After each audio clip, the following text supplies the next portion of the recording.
decent He suit. chose you for your humanity and compassion, not your expertise. Now, let's pause for a moment and talk about something that's really simmering beneath the surface of the war between the land and the sea, the connection between Salt and Barclay.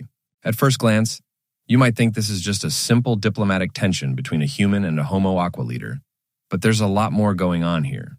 And if you pay attention, the show is dropping subtle hints that their relationship could become one of the most interesting dynamics in the series. First, let's start with the obvious.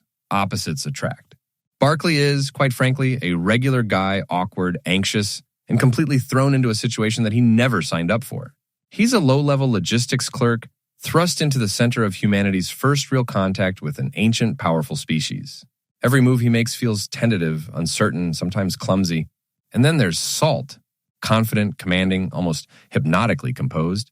She exudes authority in every single scene she's in. She's strategic, precise, and fully aware of the power imbalance between her and Barclay. And that contrast between her control and his vulnerability is classic chemistry. It's the kind of dynamic that makes you lean in, makes you curious, and frankly, makes you root for them in unexpected ways. But it's more than just personality differences. Barclay has something that Salt doesn't often see in humans these days, a moral compass. While the politicians, business elites, and bureaucrats around him are calculating and self-serving, Barclay listens, he empathizes, and he acts with integrity even when he's terrified. In one moment, he's fumbling over words in a negotiation.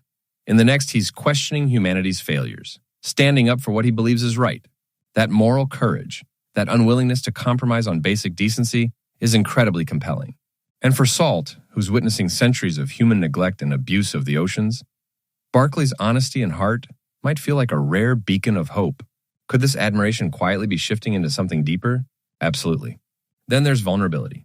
Barclay's vulnerability isn't hidden, it's on full display. He's nervous, he's unsure, and he doesn't have the armor of experience or authority.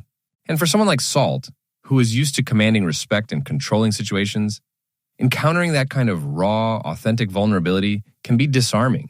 It's refreshing, even alluring, because it's real. It's unpolished, unpredictable, and human. In storytelling, vulnerability often creates intimacy, and Salt is responding even subtly to Barclay's openness. But there's also the shared sense of responsibility. Both Barclay and Salt are deeply invested in the same goal, protecting the planet and the oceans from destruction.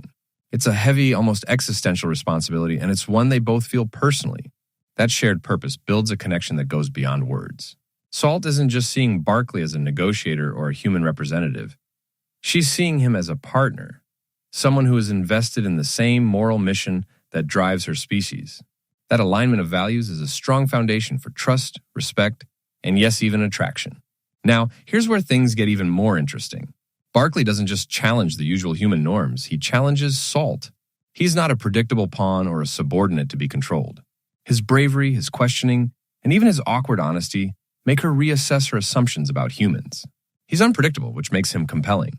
He makes her think, he makes her react, and he forces her to see humanity from a perspective she probably hasn't considered in centuries. That intellectual and emotional stimulation is subtle, but it's a classic way attraction develops. Someone who challenges you and makes you feel in ways you didn't expect. And here's a hidden theory that could make this even more intriguing. What if Salt's growing interest in Barclay isn't just personal? Could it be symbolic? Could Barclay represent humanity's potential, the capacity for change, empathy, and cooperation that Salt's species has been waiting for?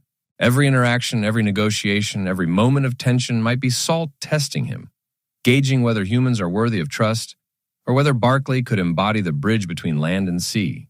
In that sense, attraction and admiration might be intertwined with a deeper narrative purpose. Thank you for watching.